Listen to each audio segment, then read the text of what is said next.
አሁን የምንነግራችሁ በውስብስብነቱ በአፈጻጸም ሂደቱ እጅግ በጣም አስገራሚ ነው ስለተባለው የወንጀል ታሪክ ነው። ዓለም እንደዚህ አይነት የረቀቀ ወንጀል አስተናግዳ አታውቅም ተብሏል።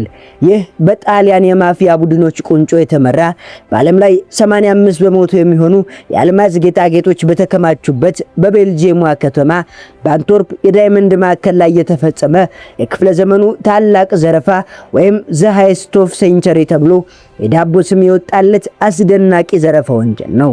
በዚህ ዝግጅታችን ከዚህ ታላቅ ወንጀል ጀርባ ያሉ ምስጢራትን እንመለከታለን። ጊዜው በየካቲት 15 2003 ዓ.ም እንደ አውሮፓውያን አቆጣጠር ነው። ቦታው በቤልጂየም በሚገኘው ታዋቂው የአንትወርፕ የአልማዝ ማዕከል ነው።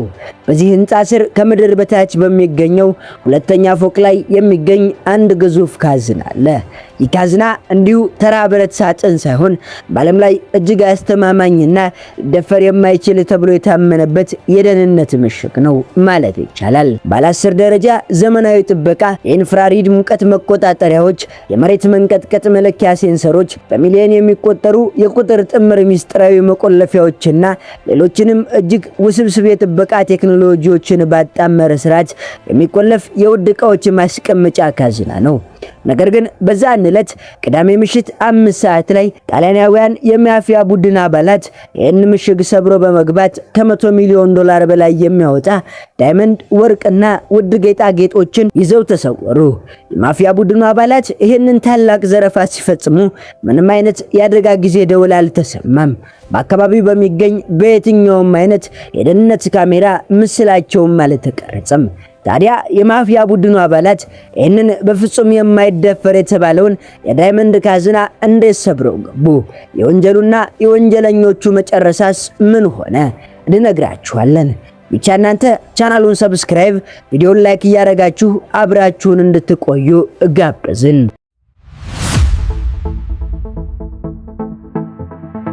የቤልጂየሟ አንትወርፕ ከተማ የዓለም የዳይመንድና የከበሩ ማዕድናት ማዕከል ናት ማለት ይቻላል።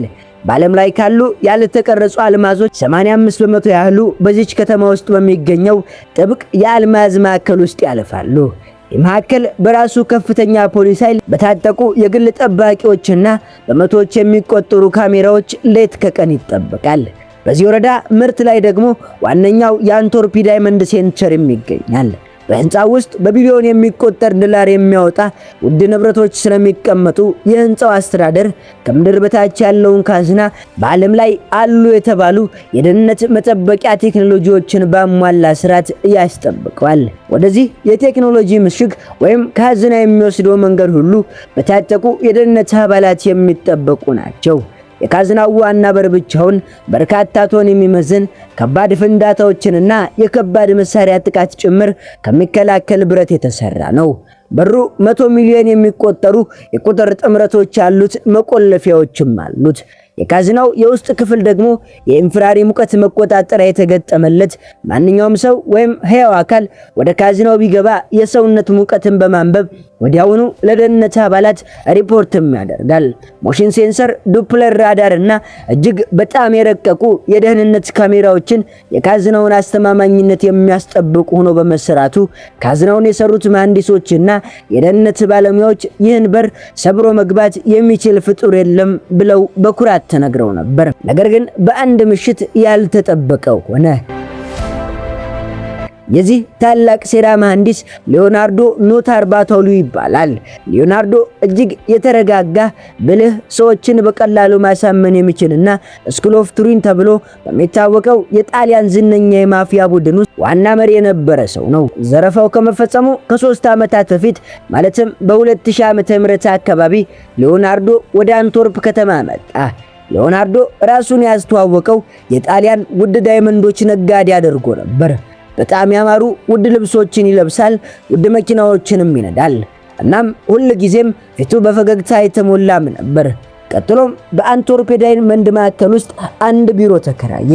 እንደማንኛውም ነጋዴ በህጋዊ መንገድ የተከራየው ይህ ቢሮ በህንፃው ውስጥ በነፃነት ለመንቀሳቀስ የሚያስችለውን የደህንነት መታወቂያ ካርድ አስገኝቶለታል። ከሁሉም በላይ ደግሞ ከምድር በታች ባለው በዚያ የማይደፈር ካዝና ውስጥ የራሱን የግል የደህንነት ሳጥን ኤፍ ዲፖዚት ቦክስ እንዲያገኝ ያስቻለው።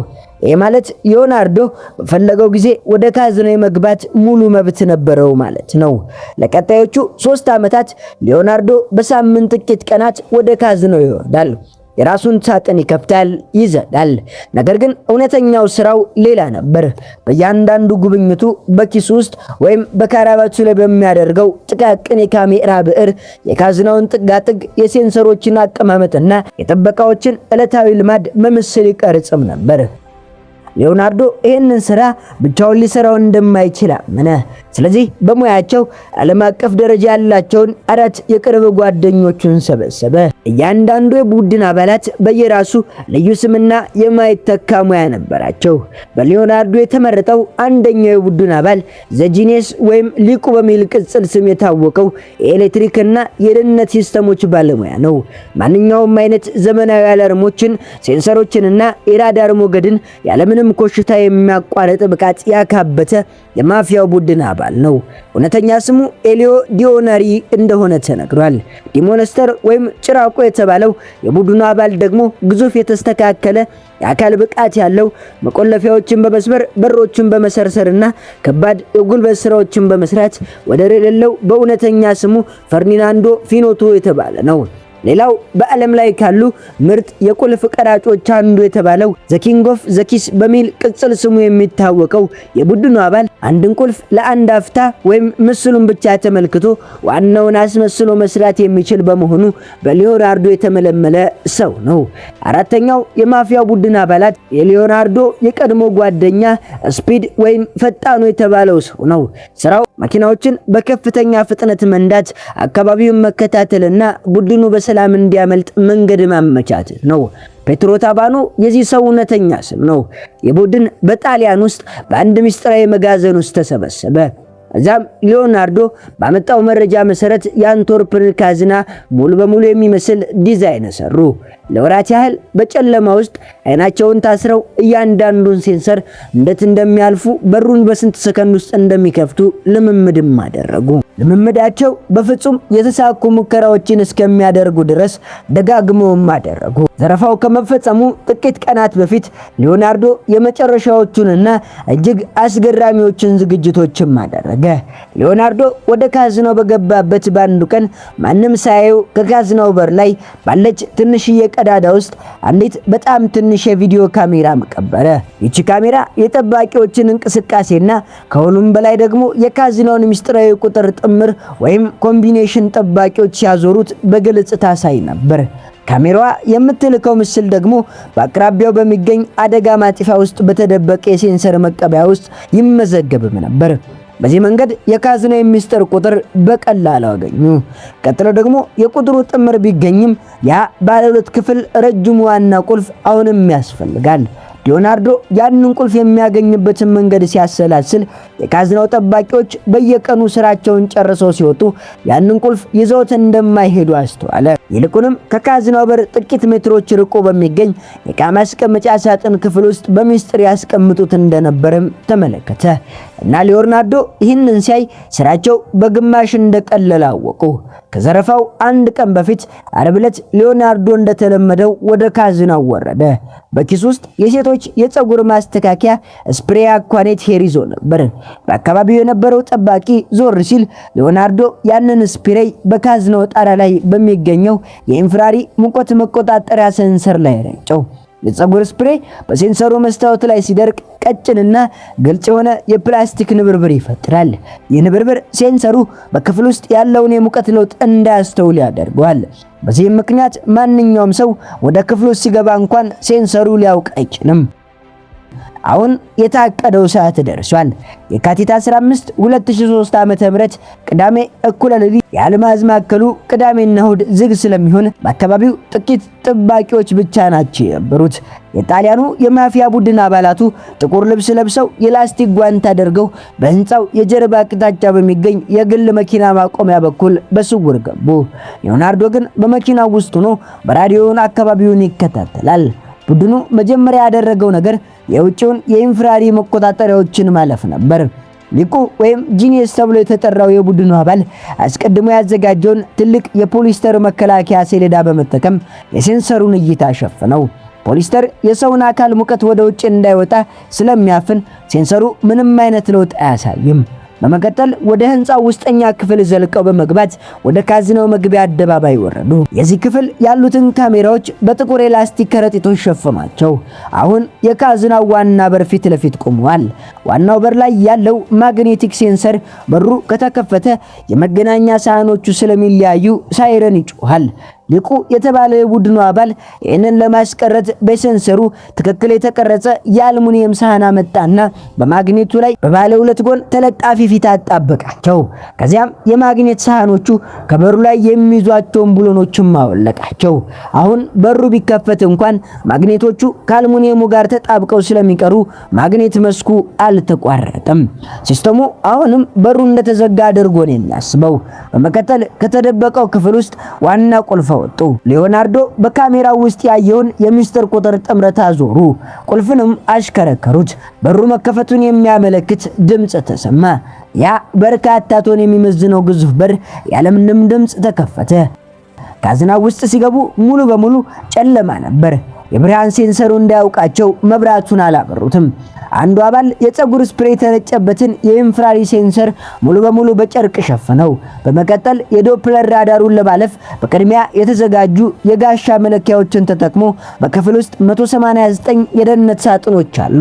እያንዳንዱ ሳጥን የራሱ ቁልፍና ጥምር አለው። ግዙፉ የቡድኑ አባል አስቀድሞ የሰራውን መሳሪያ አውጥቶ በሳጥኖቹ ቁልፍ ቀዳዳ ውስጥ በማስገባት በጥቂት ሴከንዶች ውስጥ የሳጥኑን መቆለፊያ ቆርጦ ሳጥኖቹን መክፈትም ቻለ። ሳጥኖቹን አንድ ባንድ መስበርም ጀመሩ።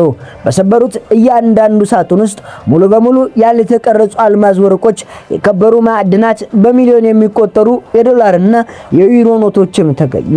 ሌቦች በደስታ አብደው ነበር። ንብረቶችን በትላልቅ ቦርሳዎች መክተት ጀመሩ። ሀብቱ በጣም የበዛ ከመሆኑ የተነሳ ሁሉንም መያዝ አልቻሉም። ጊዜያቸው እያለቀ ስለነበር ከ189 ሳጥኖች ውስጥ 109 ሳጥኖችን ብቻ ነው የሰበሩት። የቀሩትን 80 ሳጥኖችን ትተዋቸው ወጡ። ሲወጡም ወለሉ ላይ በሺዎች የሚቆጠሩ ዳይመንዶች ተበታትነው ቀርተው ነበር። ከዚህ በኋላ የደህንነት ካሜራዎች የተቀረጹባቸውን የቪዲዮ ካሴቶች ነቅለው ይዘው በሩን መልሰው ቆለፈው።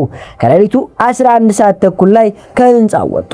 ፍጹም የተሳካ ሰላማዊና ታሪካዊ ዘረፋም ተፈጸመ። ሰኞ ጠዋት የአንቶር ዳይመንድ ማዕከል ሰራተኞች ወደ ካዝናው ሲወርዱ ያዩትን ማመን አልቻሉም። ወለሉ በዳይመንድ ተሸፍኗል። ሳጥኖቹ ተሰባብረው በቢሊዮን የሚቆጠሩ ሀብቶች ጠፍተዋል። የቤልጂየም ፖሊስና የደህንነት ተቋማት ደነገጡ። የወንጀል ፈጻሚዎቹን ማንነት ለማወቅ ፍንጮችን ለማግኘት ቢጥሩም የተሳካ አልነበረም። ማፊያ ቡድኑ አባላት የት እንዳሉ ማን እንደሆኑ የሚያሳይም አንዳች ነገር ማግኘት አልቻሉም። ነገር ግን ሌቦቹ ከዘረፋው በኋላ ወደ ብራስል በሚወስዱ አውራ ጎዳና ላይ እየተጓዙ ሳለ ፈጣኑ ወይም ስፒድ የተባለ የቡድኑ አባል ከፍተኛ ጭንቀትና ድንጋጤ ስሜት ፓኒክያ ውስጥ ገባ። በቆሻሻ ማጠራቀሚያ ከረጢት የያዙትን በዘረፋው ስፍራ የተጠቀሙባቸውን ቁሳቁሶችንና የምግብ ትራፊዎችን በአቅራቢያው በሚገኝ አንድ ጫካ ውስጥ እንዲጥሉ ሊዮናርዶ ወተወተው። ሊዮናርዶ አካባቢው ሰው የማይደርስበት መስሎት ፈቀደ። ቆሻሻውን ጫካ ውስጥ ለው ጉዟቸውን ቀጠሉ።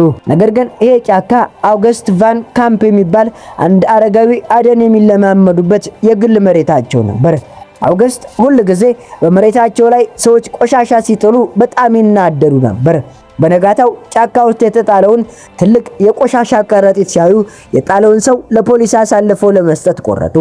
ፖሊስ መጥቶ ከረጢቱን ሲከፍተው ግን ነገሩ ተራ ቆሻሻም አልነበረም።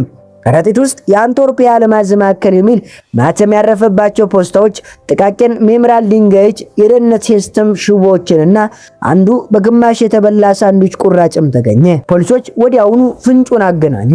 በሳንዱቹ ላይ ካለው የምራቅ ቅሪት የዲኤንኤ ምርመራም አደረጉ። እንዲሁም በከረጢቱ ውስጥ ከተገኘ አንድ የሱፐርማርኬት ደረሰኝ በመነሳት የሱቁን የደህንነት ካሜራም አዩ። በደህንነት ካሜራው ላይ ፈርናንዶ ፊኖቶ ወይም ጭራቆ የተባለውን እቃዎቹ ሲገዛ በግልጽ ተመለከቱ። ከሁሉም በላይ ደግሞ በቆሻሻ ውስጥ ሊዮናርዶ ባቶሎ ስም ያለበት ሰነድ ተገኘ። ፖሊስ ወዲያውኑ የሊዮናርዶን ሲም ሲመረምር እሱ በአልማዝ ማዕከል ውስጥ ቢሮ ያለው ነጋዴ መሆኑን አወቁ። ዘረፋው ከተፈጸመ ከጥቂት ቀናት በኋላ ሊዮናርዶ ምንም እንዳልተፈጠረ ሆኖ ወደ አንትወርፕ አልማዝ ማዕከል ተመለሰ። ዓላማው ጥርጣሬን ለማስወገድ ነበር። ነገር ግን ፖሊሶቹ ቀድመው ይጠብቁት ስለነበር ወዲያው በቁጥጥር ስር ዋለ። እንደ አውሮፓውያን አቆጣጠር በ2005 በተደረገው የፍርድ ቤት ውሎ ሊዮናርዶ ናታር ባቶሎ ጥፋተኛ ሆኖ በመገኘት የ10 ዓመት እስራት ተፈረደበት። ሌሎቹ የቡድኑ አባላትም እያንዳንዳቸው የ5 ዓመት እስራት ተበየነባቸው። የቁልፎች ንጉሥ የተባለው ሌባ ግን እስከዛሬ ድረስ ማንነቱ ሳይታወቅና ሳይያዝ ቀርቷል። ይህ ዘረፋ ከተፈጸመ ከ20 ዓመታት በላይ ቢያልፍም ከተሰረቁ $100 ሚሊዮን በላይ ዋጋ ካላቸው አልማዞችና ወርቆች ውስጥ አንድም አልተገኘም። ፖሊስ መላው አውሮፓውያን ቢያስስም ሀብቱ የት እንደደረሰ ሊያውቅ አልቻለም። ሊዮናርዶ ከዓመታት በኋላ ከእስር ቤት ከተፈታ በኋላ አንድ ታዋቂ ጋዜጣ የሰጠው ምስክርነት ግን ሌላ ትልቅ ጥርጣሬን ፈጠረ። ሊዮናርዶ እንዲህ አለ። እኛ የዘረፍነው ከ$20 ሚሊዮን የማይበልጥ ንብረት ነው። ያ የ$100 ሚሊዮን ወሬ የተፈጠረው በዳይመንድ ነጋዴዎች በራሳቸው ነው። ነጋዴዎቹ እኛን ተጠቅመው ከኢንሹራንስ ከፍተኛ ገንዘብ ለመበዝበዝ የተፈጠሩ ጨዋታ ነው ብሏል።